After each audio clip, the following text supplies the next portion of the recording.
Et c'est vrai que quand on s'habillait chez Chanel, ce que j'ai fait beaucoup et que beaucoup d'amis faisaient, on se sentait si bien habillé. On était tellement élégante. On était très confortable en plus, parce que c'était toujours dans des tissus magnifiquement tissés, des tweeds faits sur mesure comme couleur, doublés de soie, de pongée de soie, dans des couleurs de rêve. Il n'y avait aucun vêtement qui était inconfortable. Alors ça donnait, ça adoucissait la vie, beaucoup, les vêtements de Chanel. C'était typiquement un vêtement que toutes les femmes rêvaient d'avoir. D'ailleurs, la preuve, c'est qu'elle a été copiée de tous les côtés. Ce qu'elle aimait beaucoup, quand on disait « Mais comment, vous avez vu dans cette boutique ?» Vous savez, les gens autour, elle disait « Mais tant mieux si on me copie. » Mais c'est ça le succès, c'est d'être copié dans la rue. Et quand on voyait à cette époque-là toutes les femmes, les filles, les jeunes, les plus vieilles, habillées en tailleur Chanel dans la rue, à tous les prix, d'ailleurs, c'était pas des vrais. Ça, c'est très, je trouve aussi, elle avait raison, c'est très flatteur d'avoir ça. Vous savez, on a pourchassé toutes les petites couturières, enfin, on a fait un tas d'histoires pour défendre des choses inexistantes. Car ça m'a toujours semblé, ce qui m'a semblé le plus ridicule, c'est qu'on veuille défendre une mode, on ne peut pas défendre la mode. Pourquoi la défendre? Elle n'est pas une mode si personne ne la voit.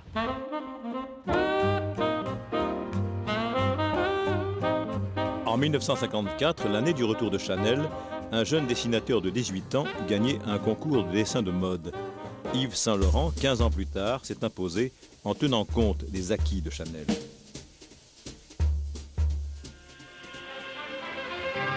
Gabriel voit plutôt d'un bon œil celui qui apparaît à ses yeux un peu comme un continuateur.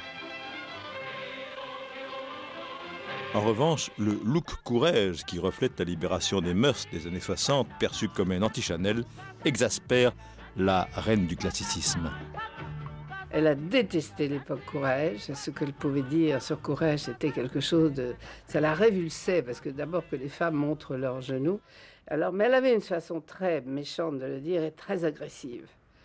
Pour montrer ses genoux, il faut qu'ils soient très beaux. C'est une articulation, c'est comme si on montrait son coude. Voilà, on prendrait une chose et on serait toute la journée comme ça. Regardez comme mes petits coudes sont gentils. Moi, je n'ai rien contre les gens nus s'ils sont beaux.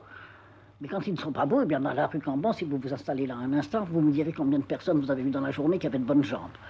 On ne se doutait pas qu'ils avaient les jambes si mauvaises, les genoux cagneux, trop gros, qui deviennent un peu violets en plus. Oh, c'est affreux. Et puis moi, je crois que quand on déballe tout comme ça, on n'a plus envie de rien. Mais c'était une femme magnifique. Elle était très crainte par tout le monde. Même les femmes de la société extrêmement puissante avaient toute une peur, une admiration et une peur vis-à-vis de Mademoiselle Chanel. Parce qu'elle était capable de dire n'importe quoi à n'importe qui. Elle avait cette allure, cette force de le dire.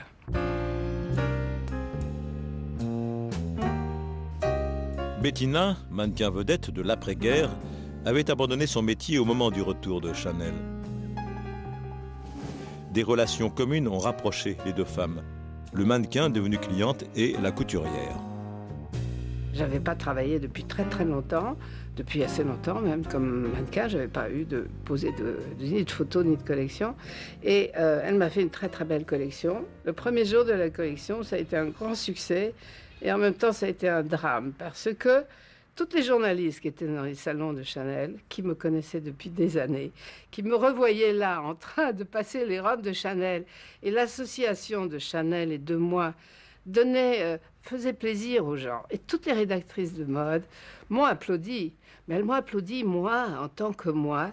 Et là, le coup Chanel disait mais comment, mais c'est pas possible, on l'applaudit elle, et c'est pas les robes qu'on applaudit, ça fait une crise de jalousie. Et elle est remontée, suivie des Révimille qui disaient oui, c'est une... Tu sais comment les gens mettent de l'huile sur le feu.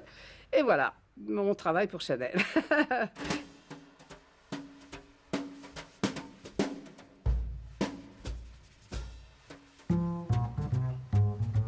On peut pas être Chanel en pensant qu'on est quelqu'un de ramollo.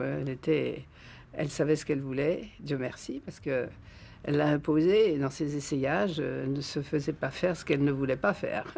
C'est elle qui imposait et les premières d'atelier, le tailleur, tout le monde. Mais elle a appris un métier magnifique aux gens qui ont travaillé pour elle. Chanel, depuis toujours, s'est entourée de jeunes femmes, de bonnes familles, comme on dit, qui exercent leur métier comme une sorte de sacerdoce. Portant à la fois des robes et des noms à particules, ces femmes avaient toutes des vies bien remplies, assez loin de celles vécues par des mannequins d'agence.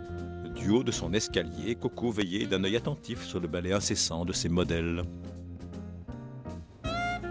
Inès de la Fressange a fait son entrée rue Cambon 13 ans après la disparition de Gabrielle Chanel. Inès a cependant bien connu certains des mannequins engagés par celle qu'on appelait la grande mademoiselle. J'ai cette amie tendre et chère qui s'appelait Sylvia Gouya, Sylvia Darcourt, et c'est un mannequin que Chanel adorait, qui était sud-américaine, argentine, féminine, ravissante, brillante, très drôle, très gaie. Et alors, Chanel l'aimait vraiment beaucoup.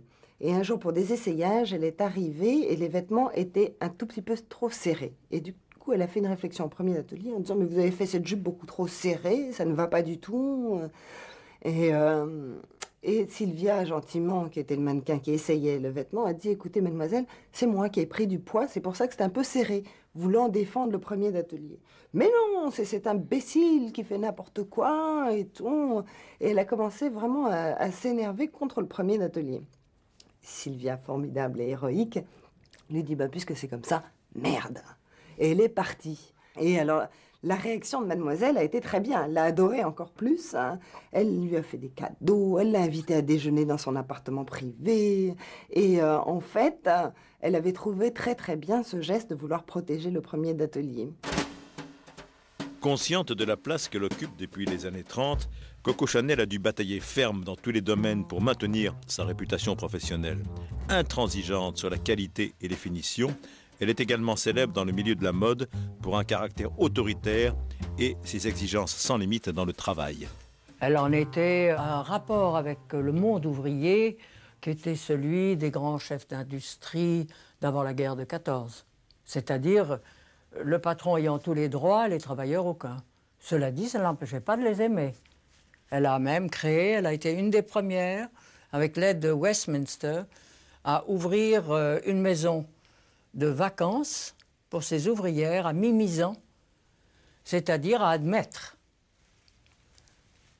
que les ouvriers avaient droit à des vacances. C'est déjà énorme. Mais pour le reste, c'était un monument de réaction.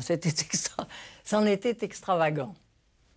Et quand ces ouvrières se sont mises en grève en 1936, ça a été pour elles une révolution. Enfin, vraiment la révolution. Elle ne pouvait pas concevoir que c'était...